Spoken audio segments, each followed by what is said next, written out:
Yang harus diteladani itu adalah kegigihan dan semangat Rasulullah dengan para sahabat. Tidak pernah tidur di rumah di 10 hari terakhir bulan Ramadan. Beliau menyibukkan diri untuk iktikaf di masjid.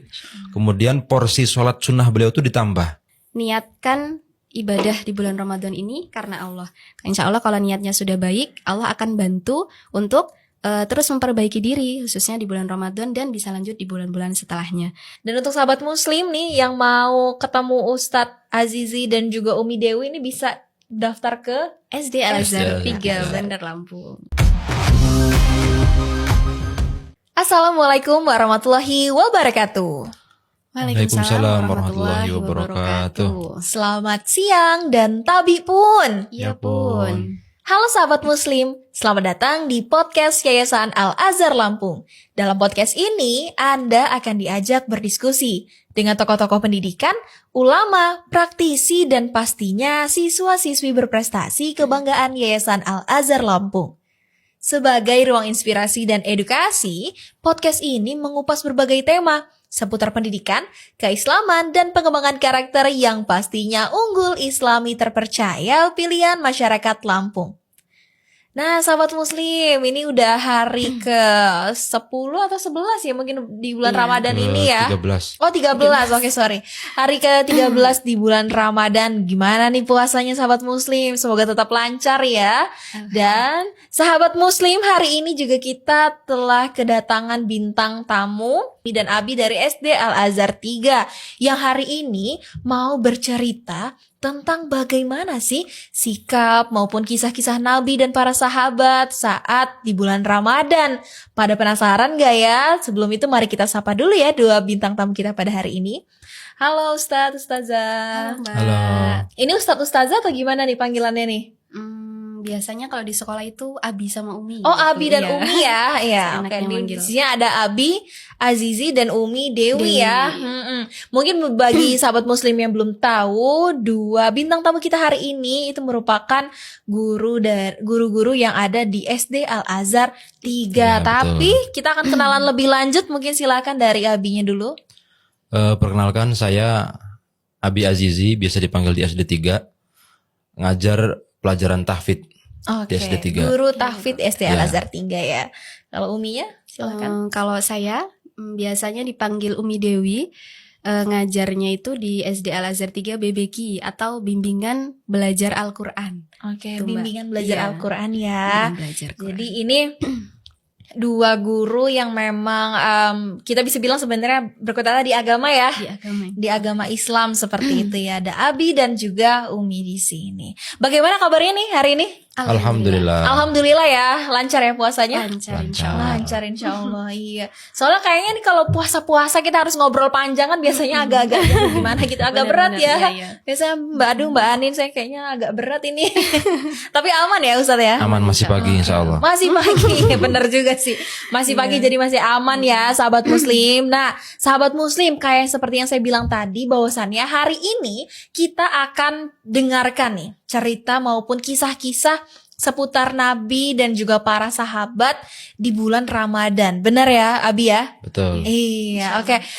Kalau gitu mungkin langsung aja kali ya. Kita ke pembahasan yang pertama nih. Ini saya cukup penasaran nih ya Abi dan Umi. Bagaimana sih sikap Nabi Muhammad yang ditunjukkan nih saat hendak memasuki bulan Ramadan? Atau adakah mungkin perlakuan atau kegiatan-kegiatan khusus yang biasanya beliau lakukan seperti itu?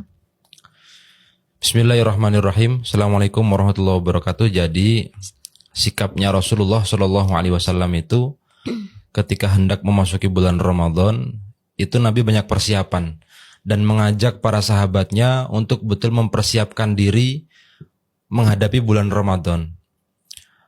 Salah satu persiapan beliau itu adalah doa yang beliau panjatkan sejak bulan Rajab.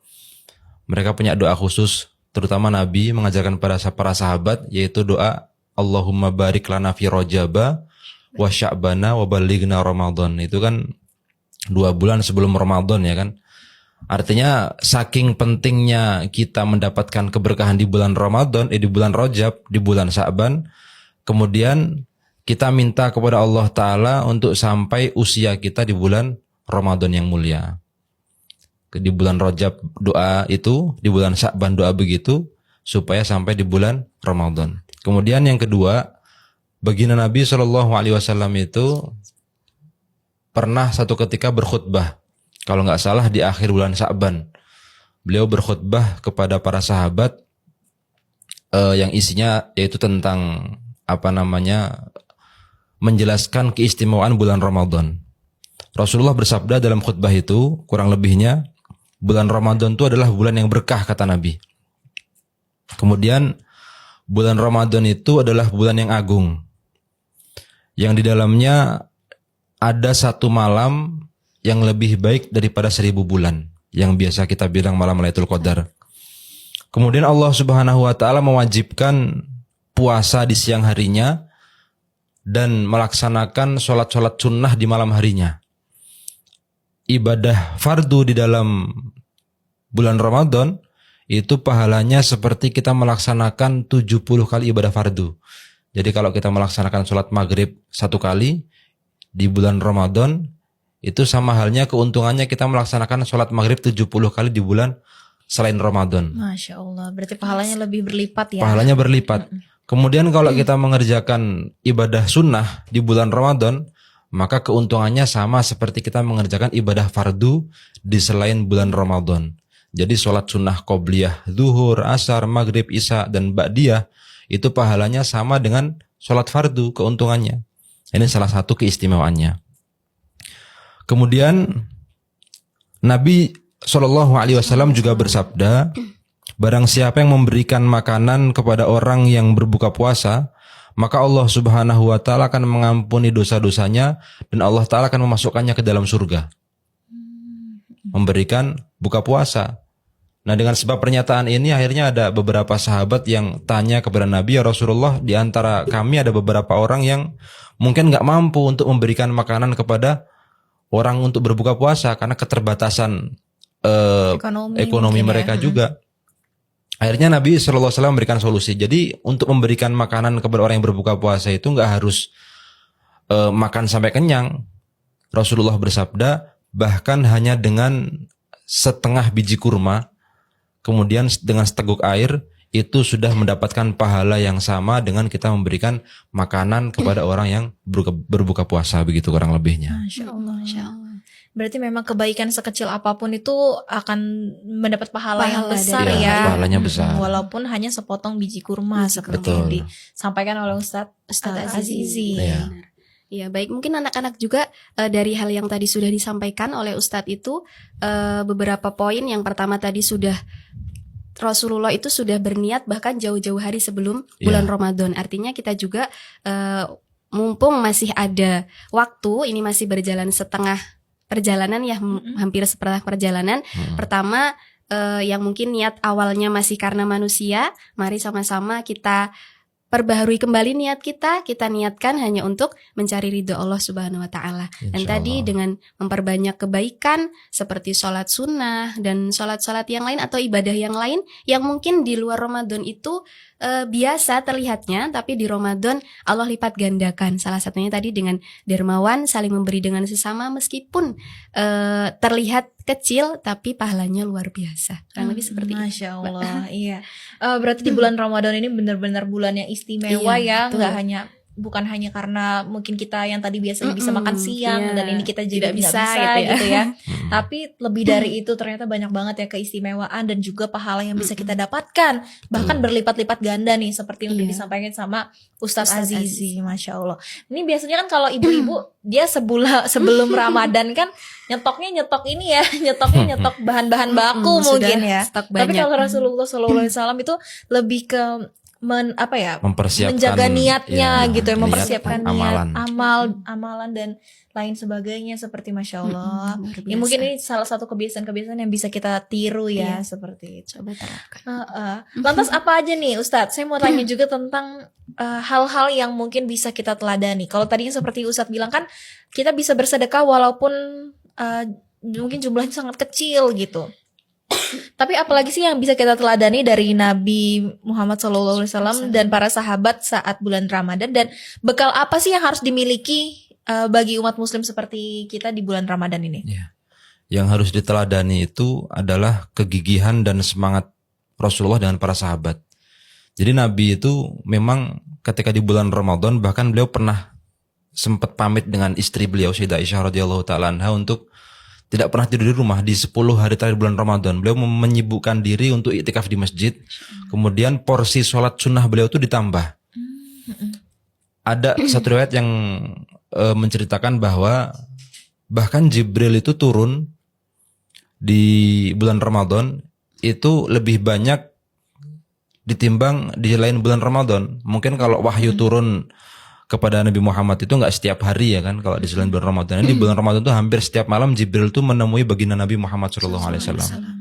Kemudian para sahabat radhiyallahu taala anhum, mereka melaksanakan sholat sunnah itu porsinya lebih banyak daripada di bulan selain bulan Ramadan, sehingga itu mungkin waktu istirahat mereka justru ketika di bulan Ramadan kita letih dan segala macam bukan untuk kita gunakan untuk tidur, tapi para sahabat justru malah menggunakan waktu itu untuk lebih mendekatkan diri kepada Allah Subhanahu wa taala. Kemudian bekalnya, kalau saya pernah mendengar dari keterangan para alim ulama, ada kesimpulan bahwa bekal yang harus kita bawa untuk supaya kita bisa menjalani ibadah seperti para sahabat di bulan Ramadan itu adalah yang pertama iman. Karena ya ayyuhalladzina amanu kutiba alaikumusiyam, kata Allah Ta'ala itu kan yang diwajibkan puasa itu adalah orang-orang beriman. Jadi bekal yang paling utama itu yang pertama iman. Karena ibadah setinggi apapun tanpa dasar iman yang sempurna, maka ibadah itu pahalanya nggak akan sempurna. Jadi kita memperbaiki iman dulu yang pertama, bahwasanya kita melaksanakan ibadah puasa ini betul-betul karena Allah dan dapat pahala dari Allah. Makanya ada hadis yang bunyinya man shoma ramadanan imanan wahtisaban. Barang siapa yang berpuasa bulan Ramadan disertai dengan iman dan ihtisab. Ihtisab itu artinya kita mengharapkan pahala dari Allah Ta'ala. Ghufira lahu ma taqaddama min dzambih. Maka Allah Ta'ala akan mengampuni dosanya yang sudah lewat. Ini kata Nabi SAW. Yang pertama iman. Kemudian yang kedua adalah mempersiapkan amal. Jadi mungkin kalau para sahabat dulu sebelum Ramadan tuh mungkin ada kebiasaan-kebiasaan yang sudah dirubah oleh mereka. Contoh seperti mungkin sholat duha tadinya 6 rakaat kita tambah jadi 8 rakaat. Sholat tahajud malam tadinya mungkin 4 rakaat kita tambah jadi 10 rakaat gitu. Jadi untuk meningkatkan kebiasaan itu mereka mulai dari sejak sebelum Ramadan untuk menyambut bulan Ramadan. Kemudian hasilnya apa? Ketika kita mempersiapkan diri dengan sempurna, iman kita perbaiki, kemudian amal kita perbaiki, hati kita perbaiki. Hati juga perlu diperbaiki. Karena Nabi bersabda, al-hasadu ya'kulul amal kama ta'kulun naru hatoba. Jadi ada penyakit hati namanya hasad. Hasad itu akan memakan pahala amal kita sebagaimana sebagaimana api memakan kayu bakar. Artinya kan kalau seumpama amal kita sudah banyak, ibadah kita udah banyak, tetapi hati kita rusak, kita ada hasad, ada sombong, iri, dengki dan segala macamnya, itu lama-lama ya akan habis juga pahalanya walaupun banyak. Maka iman diperbaiki, amal diperbaiki, kemudian hati dibersihkan. Setelah itu baru kita akan mendapatkan ketakwaan seperti yang didapatkan oleh para sahabat radhiyallahu taala anhum begitu. Kurang lebihnya seperti itu. Oke, Masya Allah. Jadi memang banyak kayak yang hal-hal yang bisa kita teladani. Salah satunya mungkin tadi menambah kuantitas dari ibadah kita sendiri ya. Yang mungkin tadinya sholatnya mungkin bolong-bolong, menjelang Ramadan kita perbaiki supaya nantinya di bulan Ramadan bisa istiqomah dan malah menambah ya. Dan bisa diteruskan di bulan selanjutnya. Benar sekali. Nah itu tadi mungkin dari anak-anak kan kita berbeda gitu dengan para sahabat gitu ya. Kalau sahabat mungkin memperbanyak, nah kita minimal lebih baik itu tadi dari bulan sebelumnya gitu. Di bulan Ramadan kita perbaiki yang mungkin tadi masih bolong-bolong, kita minimal bisa penuhi gitu, Betul. kemudian bisa tepat waktu, demikian. Nah, jadi nanti harapannya bukan hanya Ramadan saja, bahkan bisa berlanjut di bulan-bulan selanjutnya, kurang lebih seperti itu. Apalagi kalau anak-anak SD kan pasti masih benar. baru-baru belajar ya. Iya, benar-benar. Gitu. Mungkin kalau misalnya sholat sunnah itu kayak 8 rakaat terlalu berat ya mungkin bisa minimal ya. yang penting 2 rakaat, istiqomah gitu, setiap hari istiqomah. bisa berlanjut. Iya. Iya, Nah, betul seperti sekali. Jadi untuk anak-anak nih, sahabat muslim yang ada di rumah, jangan ragu dan jangan patah semangat nih. Iya, Oh, betul. kata Ustadz harus 8. Oh, tidak ya. Kita ambil Iya, yang paling minimalnya, paling setidaknya minimal. kan memulai terlebih dahulu Betul. ya, Umi Iya, ya. benar-benar. Mm-mm. Kita mulai dari yang paling minim, yang penting bisa terus berlanjut seperti Iya, itu. betul. Harapannya kan akan terus bertambah. Iya, Mungkin bertambah, di tahun depannya heeh. nanti ditambah Bisa lagi nambah ya, lagi. seperti itu. Oke, berarti nih Ustadz, siapakah orang yang paling merugi nih di bulan Ramadan? Apakah orang-orang yang paling merugi nih orang-orang yang tidak berpuasa atau lebih dari itu?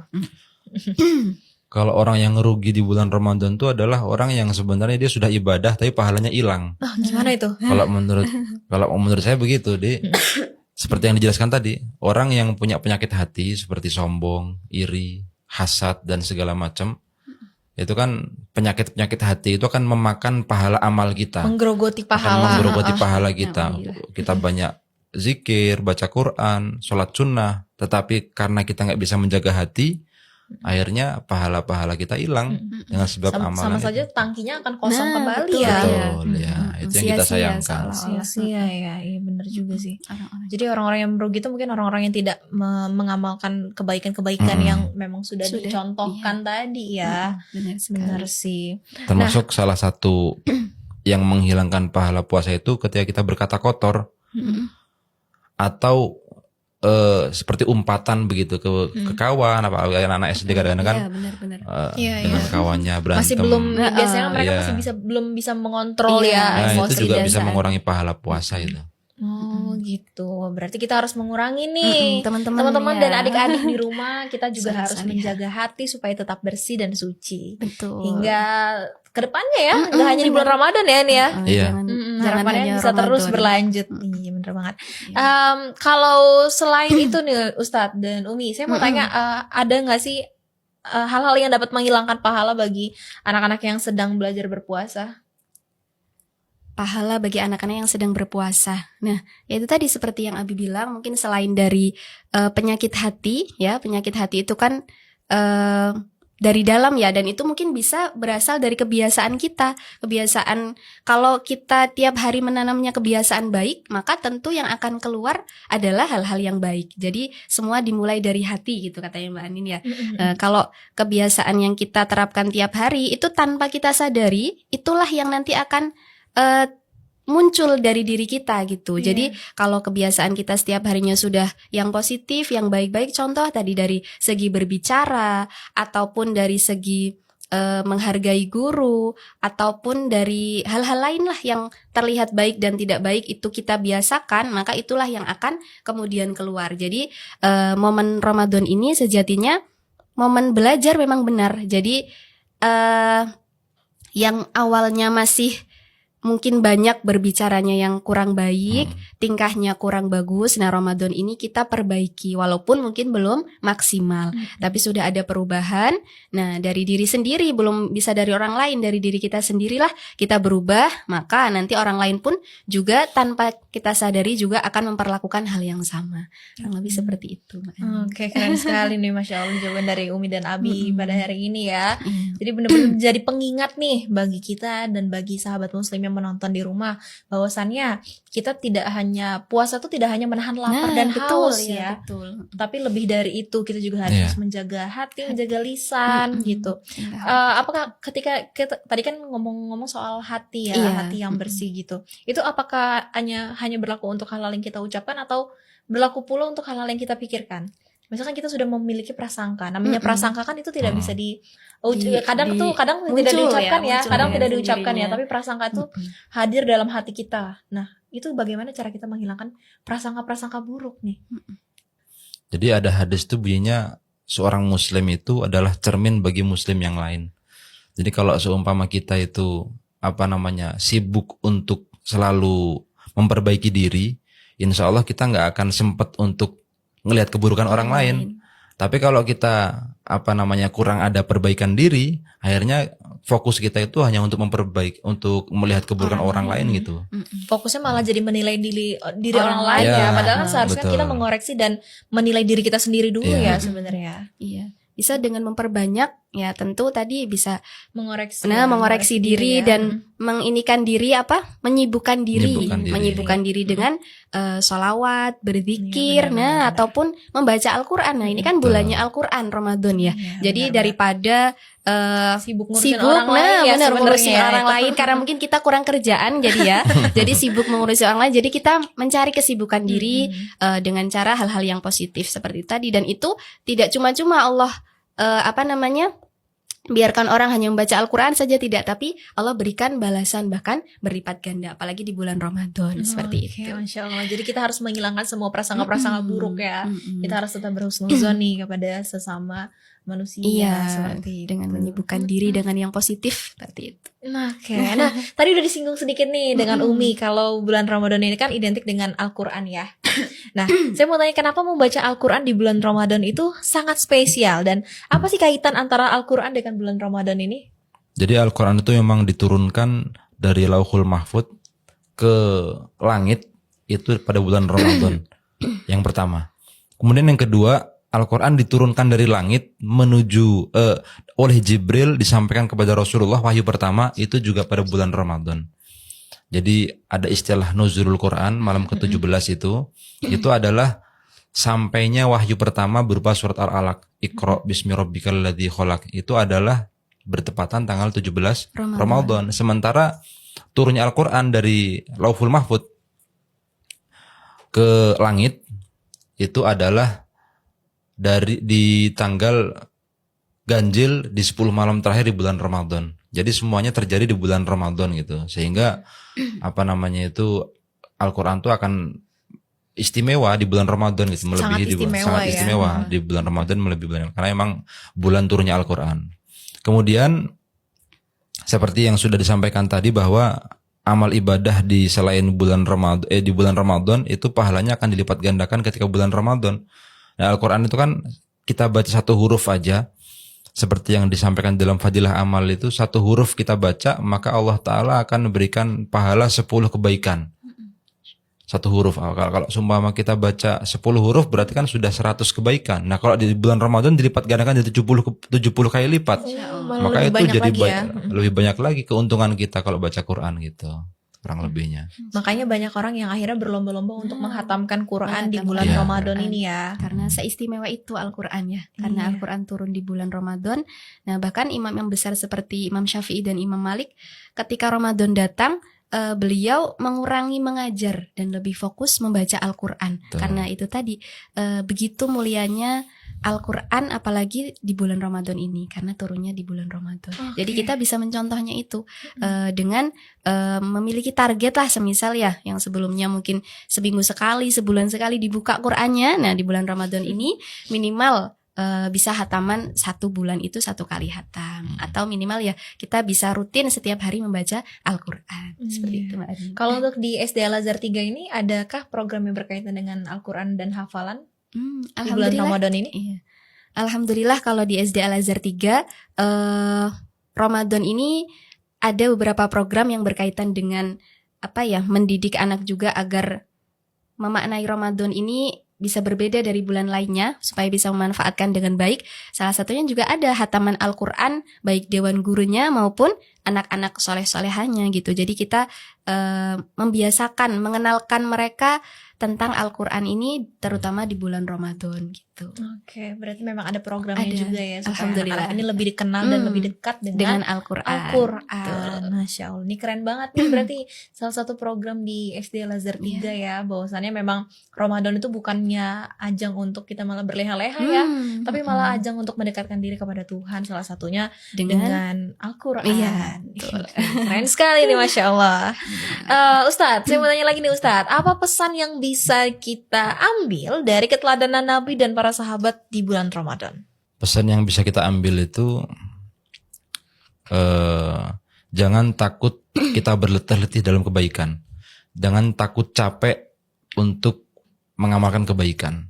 Karena barang siapa yang capek dengan satu hal, maka dia akan bahagia dengan hal tersebut. Contoh, seperti orang capek ngapal Quran, maka suatu saat dia pasti adalah orang yang paling bahagia dengan sebab Quran. Masya Allah. Orang capek belajar bahasa Arab, maka ketika sudah bisa bahasa Arab, dia bahagia dengan bahasa Arab itu. Orang capek belajar bahasa Inggris misalnya kan, maka letih-letihnya itu akan dibayar setelah dia sukses dalam bidang itu gitu. Orang capek belajar, maka dia akan diuntungkan dengan sebab belajarnya itu gitu. Maka jangan sampai kita takut untuk berletih-letih dalam urusan kebaikan. Nah, di bulan Ramadan itu kan banyak amalan-amalan yang harus kita kerjakan, baca Quran, zikir, sedekah, berbuat baik kepada orang tua, ya kan. Nah, jangan takut untuk menjalankan itu semua, karena insya Allah pasti nanti akan ada keuntungannya gitu. Masya Tetap Allah. semangat teruslah di bulan Ramadan. Iya, betul Pokoknya sekali. apapun yang kita lakukan itu pasti nantinya akan ada timbal balik dan juga balasannya ya. Iya. Jadi apapun kebaikan yang kita lakukan itu tidak akan berjalan secara percuma, gitu cuma-cuma ya. Benar sekali. Kalau dari Umi sendiri ada nih pesan untuk anak-anak? Pesannya itu tadi berkaitan dengan Abi. Nah, biasanya ini rawan kalau bulan Ramadan itu seolah jadi bulan lemes gitu ya Mbak Anin ya. Betul. Karena emang seharian mungkin tidak makan, tidak minum, sehingganya puasa jadinya lemes, tidur aja ataupun di kamar aja dan lain sebagainya. Memang daripada menghibah ataupun daripada hal-hal yang buruk memang boleh istirahat, tapi kan secukupnya. Kalau ibadah kalau tidur saja mendapatkan pahala, apalagi kalau Ibadah kita ya. mengerjakan kebaikan-kebaikan yang lain, nah tentu akan lebih banyak lagi ibadah pahala yang akan kita dapatkan. Jadi jangan berpikir puasa dijadikan bahan untuk lemes setiap harinya karena puasa gitu. Nah, tidak. Jadi maksimalkan ibadah kita di bulan Ramadan. Istirahat boleh, tapi lebih baik secukupnya, lebih baik kegiatan-kegiatan yang positif lainnya, karena itu tadi tidak akan sia-sia apapun, apalagi kebaikan yang kita lakukan di bulan Ramadan. Jadi maksimalkan. Terima kasih. Masya Allah, ya bener nih. Karena kan banyak yang mengartikannya bahwasannya Puasa lebih baik tidur daripada akhirnya tidur terus ya. seharian full tidur gitu, karena Sebenarnya malahan ada banyak hal positif yang bisa kita lakukan ya, dan juga malah mencari ridho dan pahala dari Allah Subhanahu wa taala. Benar. Jadi nih untuk adik-adik sahabat muslim yang ada di rumah, bukan berarti tidur itu tidak boleh nih. boleh. Boleh, tapi kan bisa kita sambil dengan mengerjakan kebaikan-kebaikan kegiatan yang lain. benar Bisa sekali. dengan membaca Quran, menghafal, mungkin membantu orang tua pun juga merupakan salah satu kebaikan ya yang bisa Benar kita sekali. lakukan gitu, kerjakan. Oke, ada nggak nih Ustadz nasihat untuk anak-anak SD Al-Azhar 3 dan para pemirsa yang ada di rumah? Nasihatnya mungkin ya itu tadi, jangan takut capek lah kita, jangan takut berletih-letih dalam kebaikan, karena setiap susah payah kita dalam kebaikan, mujahadah kita itu nanti Allah Subhanahu wa taala akan ganjar di dunia maupun di akhirat. Ada hadis tuh bunyinya begini, lis-shaimi farhatan, bagi orang yang berpuasa maka dia akan dapat dua kebahagiaan. Farhatun idza aftara wa farhatun idza laqiya rabbah. Yang pertama dia akan bahagia ketika buka puasa, yang kedua dia akan bahagia ketika berjumpa dengan Allah taala. Masya Allah. Maksudnya ibadah kita itu tuh jangan kita punya perasaan ini ibadah kita itu nanti keuntungannya hanya di akhirat aja gitu. Mungkin hanya masuk surga aja, di dunia nggak ada apa-apanya. Enggak. Ibadah kita itu di dunia ada keuntungannya, di akhirat ada keuntungannya. Jadi jangan kita merasa bahwa amalan kita, susah payah kita, mujahadah kita di dunia ini ya dapatnya cuma di akhirat doang. Enggak. Tapi di dunia pasti kita ada keuntungan, di akhirat juga ada keuntungan gitu. Masya Allah, ya menambahkan sedikit, mungkin merangkum dari beberapa poin yang sudah kita bahas tadi ya teman-teman salihah dan pemirsa dimanapun berada. Bukan nasihat ya, lebih ke pengingat kita bersama bahwa Ramadan ini kan bulannya yang paling mulia, bulan mulia, bulan ampunan, penuh keberkahan. Nah, beberapa poin yang perlu diperhatikan. Pertama adalah niatkan ibadah di bulan Ramadan ini karena Allah. Insya Allah kalau niatnya sudah baik, Allah akan bantu untuk terus memperbaiki diri, khususnya di bulan Ramadan dan bisa lanjut di bulan-bulan setelahnya. Kemudian ibadah-ibadah fardunya diistiqomahkan kembali, yang masih bolong-bolong bisa ditingkatkan, diperbaiki kembali. Kemudian lagi setelah ibadah fardu saling berbagi. Sehingga kenapa kok ada berbagi? di bulan Ramadan ini kan bulan yang aslinya penuh kebahagiaan. Nah, dengan berbagi ini agar tidak hanya kita saja yang menikmati, di luar sana kan mungkin ada teman-teman kita yang kurang mampu. Nah, sehingganya mereka juga bisa merasakan kebahagiaan Ramadan ini. Maka kenapa kok kita dianjurkan, disunahkan untuk bisa berbagi dengan sesama. Itu poin-poin, dan tidak juga yang paling penting adalah memperbanyak membaca Al-Quran. Itu poin-poin nasihat sebagai pengingat kita bersama. Intinya maksimalkan kebaikan-kebaikan di bulan Ramadan. Seperti itu. Masya Allah, ini keren sekali nih podcast hari ini tuh benar-benar menjadi pengingat dan juga cambukan nih untuk kita bahwasannya memang di Ramadan ini bukan jadi ajang untuk kita lemes-lemesan gitu, tapi Benar. malah kita tuh harus lebih mengupgrade kualitas keimanan kita lah seperti itu ya, dengan mungkin menambah hafalan, menambah lagi kegiatan-kegiatan positif Positif seperti kita. membaca Al-Quran dan Al-Quran. juga berbagi Berbagi. seperti itu ya.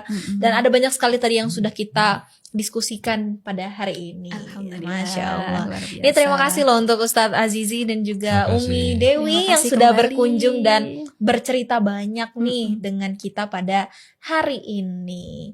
Dan untuk sahabat muslim nih yang mau ketemu Ustadz Azizi dan juga Umi Dewi ini bisa daftar ke SD Al-Azhar SD 3 Al-Azhar. Bandar Lampung. Iya Iya. benar banget. Karena SD Al-Azhar 3 nih sahabat muslim itu punya banyak program-program bagus dan menarik yang pastinya cocok untuk putra-putri Anda. Masya Allah. Insya Allah. Insya Allah. Iya, bertemu kembali. Oke, terima kasih kepada Ustadz Azizi dan juga Umi Dewi yang telah berkunjung dan main-main pada hari ini. Semoga nggak kapok ya. Insya Allah. Semoga kita bisa berbagi kembali Iya, lain semoga waktu. kita bisa bertemu lagi dan ngobrol-ngobrol hal-hal lainnya yang pastinya lebih seru dan juga lebih bermakna pada hari ini.